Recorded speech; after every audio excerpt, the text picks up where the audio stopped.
आज कक्षा 12 की केमिस्ट्री की ऑनलाइन क्लास में आज हम हेलो एल्कीन और हेलो एरीन वाले चैप्टर से डीडीटी है ना, DDT die chloro diphenyl trichloro ethane आज आपको पढ़ाने जा रहे हैं। इसका फॉर्मूला यहाँ पर लिखा गया है CCl3CH, 2 फेनिल ग्रुप आपके लगे हुए हैं और Cl लगे हुए हैं। इसका पूरा नाम होता है die chloro diphenyl trichloro ethane, short में इसको डीडीटी के नाम से जाना जाता है। बोर्ड एग्जामिनेशन में प्रश्न आता है कि डीडीटी का पूरा नाम लिखिए तथा इसकी बनाने की विधि और उपयोग तथा वातावरण पर इसका क्या प्रभाव पड़ता है, या डीडीटी का पर्यावरणीय प्रभाव लिखिए। इस तरह से क्वेश्चन आते हैं, बोर्ड एग्जामिनेशन है। चलिए तो प्रिय विद्यार्थियों, आज चलते हैं इस ऑनलाइन क्लास की ओर। तो सबसे पहले डीडीटी को बनाते कैसे हैं, है ना, इसकी औद्योगिक विधि क्या हो सकती है, कौन कौन से कंपाउंड लिए जाते हैं जब डीडीटी को बनाया जाता है। ठीक है, तो देखते हैं। दो इसमें खासकर यौगिक लिए जाते हैं, कंपाउंड लिए जाते हैं। तो हेडिंग डालेंगे सबसे पहले बनाने की विधि। बनाने की विधि, बनाने की विधि में ध्यान देंगे, एक कंपाउंड होता है जिसका नाम होता है क्लोरल और क्लोरोबेंजीन। इसमें दो यौगिक लिए जाते हैं। एक क्लोरल का सूत्र होता है CCl3CHO, ये क्लोरल का सूत्र होता है। तो क्लोरल के अभिक्रिया, ठीक है, क्लोरोबेंजीन, हमने क्लोरोबेंजीन को थोड़ा क्षैतिज करके मैं लिख रहा हूँ ताकि आप लोगों को ये जो है समझ में आ जाए। ठीक है, इस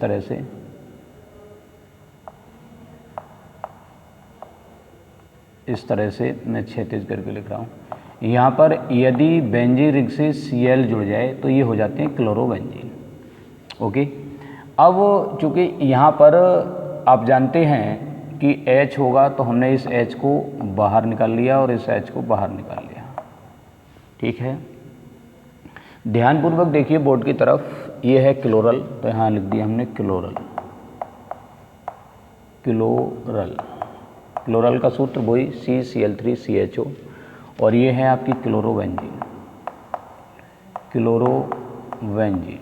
ओके, तो ध्यान देंगे क्लोरोबेंजीन। यहाँ क्लोरोबेंजीन के हमने दो अणु लिए हैं, तो हम ये कह सकते हैं जब क्लोरोबेंजीन की अभिक्रिया, है ना, या ये कह सकते हैं कि जब क्लोरल की अभिक्रिया क्लोरोबेंजीन के दो अणुओं से कराई जाती है तो डीडीटी प्राप्त होता है। तो सबसे पहले हम डेफिनेशन ये लिख सकते हैं कि जब क्लोरल की अभिक्रिया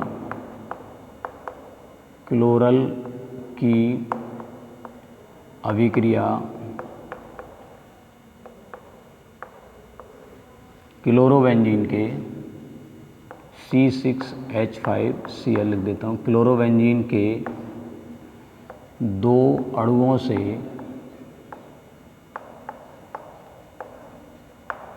कराई जाती है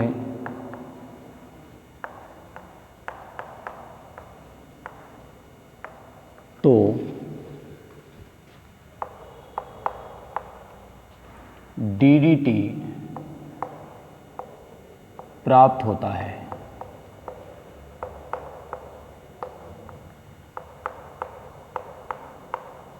हमने इसकी डेफिनेशन लिख ली। जब क्लोरल की अभिक्रिया क्लोरोबेंजीन के दो अणुओं से कराई जाती है तो डीडीटी प्राप्त होती है। डीडीटी का पूरा नाम die chloro diphenyl trichloro ethane, ये इसका IUPAC नेम है। ये कैसे आया IUPAC नेम, इसका हम कैसे लिखेंगे ज़रा मैं आगे बताऊंगा रिएक्शन में। ठीक है, तो यहाँ पर इन दोनों अणुओं की अभिक्रिया हमने कराई। जैसे ही अभिक्रिया कराते हैं तो देख लेंगे, देखिए यहाँ से ये वाला O, इस तरह से ये वाला आपका O, यहाँ से ये वाला O, और ये आपका यहाँ से आपके H, ये आपके H इस तरह से देख लेंगे, ये H2 और ये O, इसका निर्जलीकरण होता है और निर्जलीकरण ज़्यादातर जो होता है वो आपका इसमें H2SO4 एज ए कैटलिसिस के रूप में लिया जाता है। रिएक्शन का टेम्परेचर जो रहता है लगभग 60 से 70 सेंटीग्रेड रहता है, ठीक है। तो इसकी उपस्थिति में ये रिएक्शन होती है। इस रिएक्शन को हम इस तरह से लिख सकते हैं, देखिए Cl3 CH, और यहाँ हम इससे इन दोनों फेनिल ग्रुप को जोड़ सकते हैं, ठीक है ना। दोनों फेनिल ग्रुप को बड़ी आसानी के साथ हम जोड़ सकते हैं।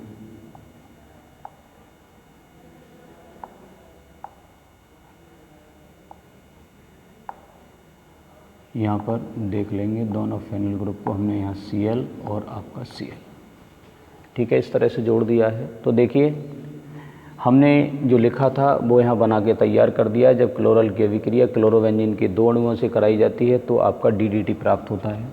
ये आपका DDT है और यहाँ से H2 और O, तो यहाँ लिख देंगे H2O। ये आपकी रिएक्शन कंप्लीट हो गई, ठीक है। अब इसका नाम जो है, देखिए मैं इसको इस तरह से लिख सकता हूँ, ये कार्बन है आपका और ये कार्बन है। ये कार्बन दोनों आपस में अटैच्ड हैं, दोनों आपस में मिले हुए हैं, ठीक है। अब इस कार्बन से चूँकि ये दोनों फेनिल ग्रुप जुड़े हुए हैं तो यहाँ पर हम ये लिख सकते हैं, यहाँ पर C6H एक अलग हो गया H4 और यहाँ पर C6H4। कई बार बच्चे कहते हैं कि ज़रा सूत्र रूप में ज़रा लिख के दिखा दो, तो मैं सूत्र रूप में भी लिख के दिखा रहा हूँ। तो C6H4, चूँकि यहाँ से एक H गायब है, एक यहाँ से अलग हो गया तो H4 रह गए, ठीक है ना। तो यहाँ देख लेंगे, आगे लगा देंगे Cl और यहाँ पर भी आपका Cl। अब देख लेंगे यहाँ पर आपका जुड़ा था H, तो यहाँ पर मैंने H जोड़ दिया है।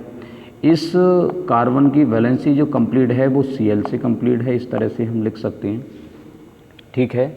तो देखिए डाई क्लोरो, 2 क्लोरो हैं आपके, जैसे यहाँ पर लगे हुए हैं, है ना, 2 क्लोरो यानी डाई क्लोरो, और इन दोनों को बोलते हैं फेनिल, डाई फेनिल, 2 ही फेनिल ग्रुप हैं, यानी Cl भी एक जैसे और C6H4 ये भी एक जैसे।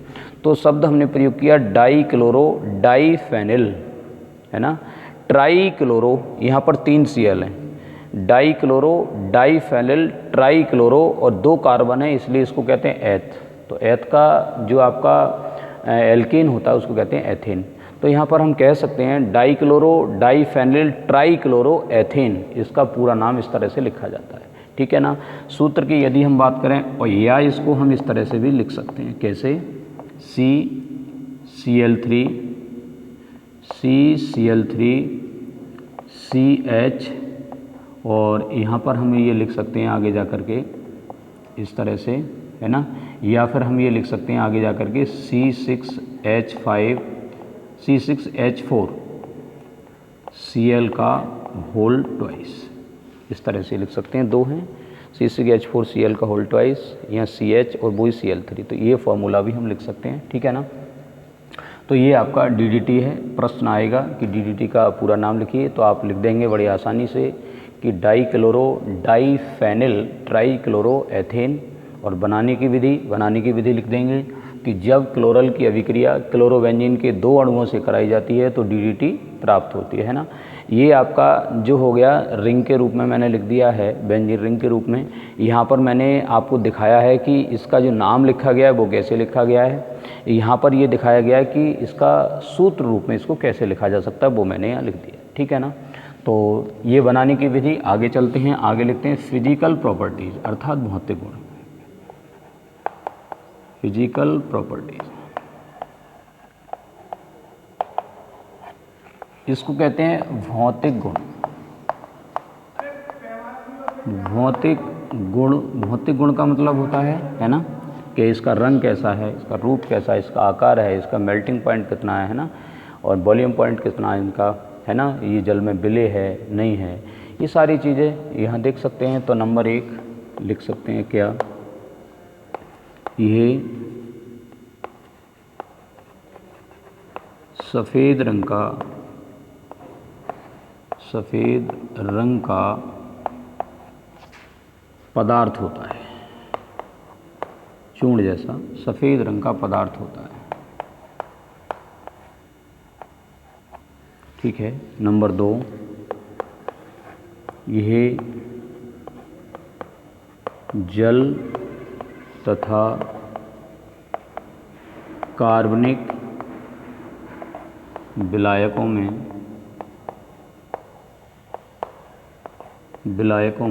विलेय है। ठीक है। नंबर 3, ठीक है, यह एक विषैला पदार्थ है,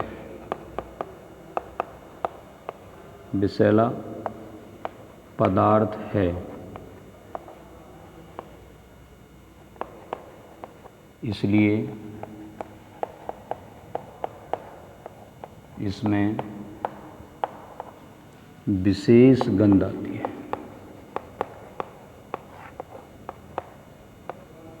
विशेष गंध आती है। ठीक है। चौथा पॉइंट लिख सकते हैं, इसका क्वथनांक, इसका क्वथनांक 70 सेंटीग्रेड होता है। देखिए, केमिकल प्रॉपर्टीज़ की यदि हम बात करें, ये फिजिकल प्रॉपर्टीज़ हो गई आपकी। यदि हम केमिकल प्रॉपर्टीज़ की बात करें तो यहाँ पर DDT की क्रिया जल से करा देंगे और फिर इसको इस रूप में लिख देंगे।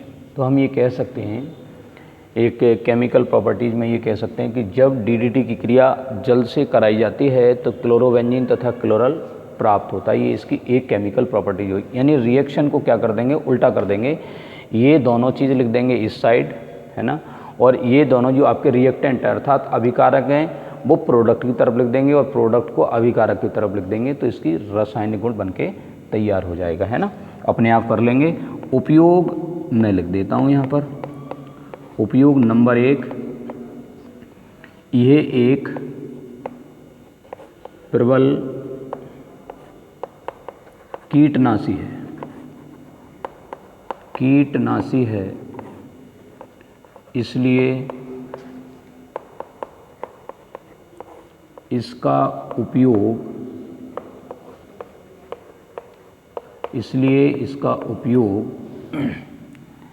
कृषि में कीटनाशक के रूप में किया जाता है, कीटनाशक के रूप में किया जाता है। ओके,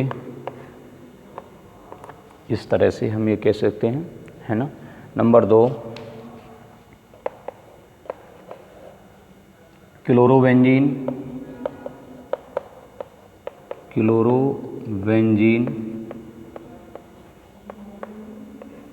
कोमा क्लोरल बनाने में, है ना, क्लोरल और, है ना, क्लोरोबेंजीन बनाने में। नेक्स्ट, तीसरा, आप ये लिख सकते हैं विभिन्न यौगिक बनाने में, विभिन्न यौगिक और भी बन सकते हैं, विभिन्न यौगिक बनाने में। चलिए, तो अब बात कर लेते हैं पर्यावरणीय प्रभाव की, है ना। तो पर्यावरणीय प्रभाव क्या होता है, देखिए, जिस समय DDT बनाया जाता था और DDT का छिड़काव जो है कृषि में किया जाता था, हरे चारे में भी किया जा सकता और जो अनाज वाली फसलें हैं उनमें भी किया जाता था। DDT बहुत जल्दी नष्ट होने वाला कीटनाशी नहीं है, ये नष्ट होने में मृदा में जाकर के काफ़ी लंबे समय तक पड़ा रहता है, लगभग 1 से 1.5 महीने तक। तो जब ये फसलों में पड़ा रहता है तो हरे चारे को काटकर जब किसान अपने घर में लाता है तो उसके साथ में कहीं ना कहीं DDT आता है। तो DDT जैसे ही हरे चारे के साथ पत्तियों में या किसी भी माध्यम से भोजन में जब पशुओं तक या मानव जाति तक आता है तो भोजन के साथ उसके शरीर में जाता है और शरीर में जाकर के बॉडी के अंदर जहाँ ब्लड सर्कुलेशन होता है वहाँ पर एक सोडियम चैनल होता है। तंत्रिका तंत्र में कीटनाशकों का या मनुष्य जाति में या पेड़ पौधे इनमें पौधों में आपका एक सोडियम चैनल होता है। उस सोडियम चैनल को ये नष्ट कर देता है और सोडियम चैनल को नष्ट करने से धीरे धीरे उस जीव की ये मृत्यु कर देता है। ठीक है ना, एक जहर है। तो भारत सरकार तथा विश्व की अन्य सरकारों ने खासकर इससे बहुत प्रभाव पड़ा तो अन्य सरकारों ने इसे बनाने पर बैन लगा दिया। बात करूं मैं सबसे जो पक्षी पाया जाता है उसका नाम है गिद्ध। क्या हुआ, अपने यहाँ पर किसानों ने डीडीटी कृषि में लगाया और ला करके उस रसायन भरे फसल को घर में लाए, ढोरों को खिलाया। ढोरों ने जब उस रसायन भरे चारे को खाया और खा करके जितने भी पालतू पशु थे उन्होंने जब इसको खाया या जंगली पशु थे उनको खाया तो खा करके वो मरे। मरने के बाद में उनको खुले स्थानों पर डाल दिया गया।